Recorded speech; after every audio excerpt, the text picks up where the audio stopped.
Siguiendo con la clase del 18 de abril y estos antagonismos entre las lógicas, nos podríamos preguntar cuáles son las consecuencias psíquicas, cuáles son las consecuencias en relación a la organización de un colectivo y de la comunidad, de la imposición de estas lógicas, la de la subjetivación y la de la objetivación, que es otro modo, decíamos en algún momento, de proponer formas de subjetividad. La objetivación es un modo de proponer formas de objetividad, de subjetivación, que tiene que ver con el dispositivo de la individuación. Pero ¿cuáles son las consecuencias psíquicas de que un sujeto se represente a sí mismo como algo intercambiable o que sea representado por su comunidad como algo que se puede, de lo que se puede prescindir, que está en último lugar o cuya vida no tiene ninguna importancia? Muchos de los textos que ustedes van a encontrar en la bibliografía tienen que ver con esta relación de el sujeto en relación a la comunidad y al lugar que la comunidad le da, y del sujeto con el poder, de lo que hemos hablado en una de las primeras clases. Y entonces reiteramos la pregunta: ¿cuáles son las consecuencias psíquicas de estas propuestas? ¿Cuáles son las consecuencias psíquicas de pensar al Estado como un gran aparato que tiene el poder omnímodo y que está fuera de los sujetos? ¿Cuáles son las consecuencias psíquicas de pensar al sujeto solamente en relación a sus coordenadas biográficas y no a las coordenadas sociohistóricas? Vamos a sostener esta pregunta porque nos parece que son preguntas que nos permiten despejar algunos presupuestos que habitan en nosotros, que nos atraviesan, algunas representaciones de comunidad, de Estado y de sujeto que van a intervenir en las prácticas y en lo que nosotros hagamos sin que nos demos cuenta muchas veces. Entonces, tomar conciencia y pensar en qué coordenadas estamos, cómo pensamos lo que pensamos, cómo pensamos las instituciones, cómo nos pensamos como sujetos atravesados por la cultura, nos va a permitir deconstruir todos esos dispositivos que se crean en función de algunas de estas lógicas que nosotros estamos tratando de objetivar a través de la conceptualización, pero que no aparecen tan claramente en la vida cotidiana. Decíamos entonces que la lógica del paradigma de los derechos humanos se sostiene en un concepto de dignidad humana, que tiene que ver con que no es relativista.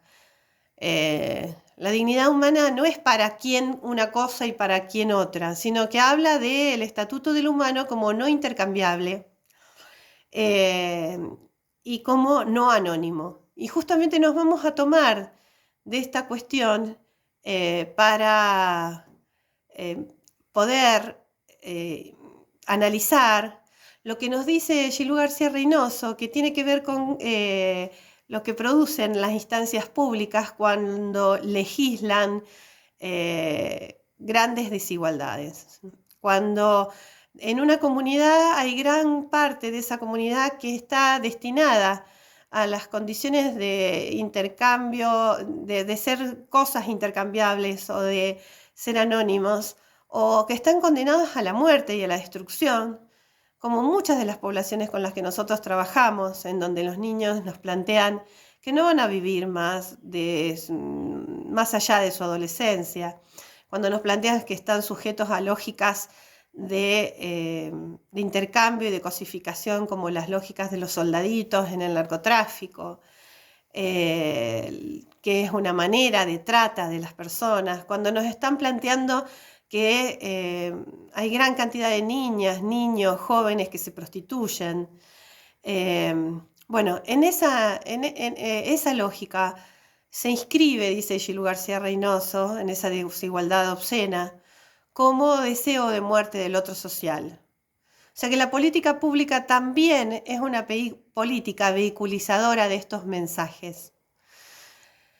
Vehiculizadora del deseo de muerte, que se inscribe como un trauma histórico en la comunidad, dice Gilú García Reynoso, rompiendo los lazos, pero también se inscribe en la biografía personal del sujeto como un trauma psíquico.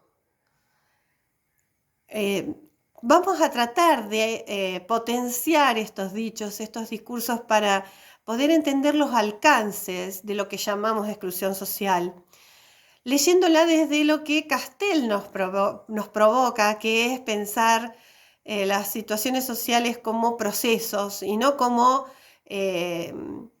compartimentos estancos. No es que hay un sector excluido y no hay procesos que excluyen o que podrían dar lugar a un lugar para cada uno y todos.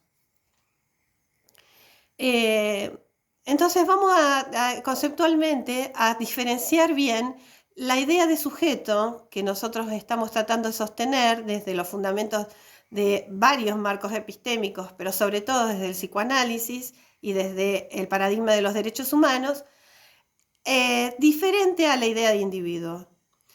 Para esta forma de pensarlo, el individuo es una forma particular de subjetivación. Y la individuación es uno de los mecanismos del poder disciplinar que genera la ficción de que una persona humana puede ser independiente del lazo que lo ha constituido y lo constituye en persona humana. Esta es la ficción que genera el mecanismo de la individuación que propone la lógica neoliberal. Cada uno con cada uno y cada cual a su cada cual. Y esto no es sin consecuencias, ¿no? Vamos a tratar de pensar las consecuencias de este dispositivo de individuación. Alicia Stolkiner, en su artículo Enfoques de Derechos y Salud y Problemas de Salud o Salud Mental, se llama más o menos así, que ustedes van a encontrar en la bibliografía, distingue los derechos individuales de los derechos sociales. Los derechos individuales tendrían como actor al individuo y los derechos sociales tienen como actor al colectivo. Y este es el punto que nos interesa. Los derechos formulados en clave individual tienen una formulación que es muy útil y que Alicia Stolkiner pone en juego, que es algo que también se repite mucho, que es mis derechos terminan donde empiezan los del otro. Y esta lógica implica entonces que cuantos más otros hay, menos derechos tengo. El límite está impuesto desde afuera y no es la condición de humanización que nosotros proponemos desde el psicoanálisis y desde el paradigma de los derechos humanos. La condición de humanización para el psicoanálisis es justamente el límite. Si no hay límite, no hay sujeto humano. La libertad burguesa, en cambio, propone una libertad negativa, que es la libertad que se limita con el otro, con la presencia del otro. No conoce ni vínculos ni límites de intereses. Y es por eso que propone anteponer la lógica de esa libertad a la vida, a las lógicas vitales de la comunidad, que sin ninguna duda, como dice Freud, proponen un límite. Siempre la enfermedad, la muerte y el otro son un límite para el ser humano, pero sin esos límites no es posible la vida del sujeto humano. Entonces los derechos en clave individual quieren decir que si yo no tengo garantizados mis derechos, si yo tengo garantizados mis derechos y los otros no, ¿son derechos o son privilegios? Y si son privilegios, generan violencia. Son núcleo de violencia y fuente de sufrimiento psíquico, porque la desigualdad, esta desigualdad obscena de la que participamos, más obscena que nunca tal vez, es fuente de sufrimiento. Y no solamente de sufrimiento del que queda con la ñata contra el vidrio, mirando cómo otros pertenecen. También es fuente de sufrimiento de quienes están del otro lado.